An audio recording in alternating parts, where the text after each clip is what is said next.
Good evening. Air safety investigators have released details of their findings in the world's worst hot air balloon crash at Alice Springs. The ill-fated lower balloon climbed rapidly into the basket of another balloon, tearing a huge hole in the fabric. The 13 occupants plummeted to their deaths. The investigation found several factors contributed to the accident. The pilot of the upper balloon failed to maintain an adequate lookout and control in that he didn't give way to the lower balloon. The pilot of the lower balloon did not adequately assess the position of the upper balloon before climbing close to it, and both pilots had failed to make radio contact with each other. A New South Wales civil engineering student and an ACT honours student have won 1990 Rhodes scholarships. They'll receive personal living allowances for 2 years' study at Oxford University.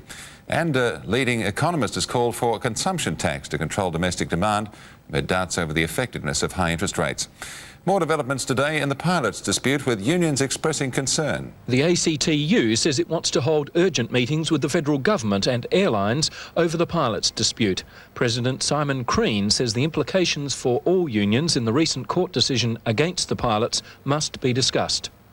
The failure of authorities to report a missing psychiatric patient in 1978 has been slammed by the state coroner.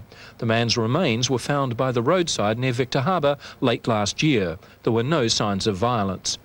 A $3.5 million development at the Adelaide Aquatic Centre is almost completed. The centre has been transformed with palm trees, saunas, slides and waterfalls, making it unique in Australia. And shellfish lovers, take heart. The ban on the taking of the crustaceans from the Port River will be lifted at midnight on Thursday.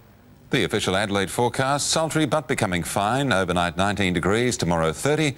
More news with the team at 6 tomorrow night, and I'll be back with updates. Good night.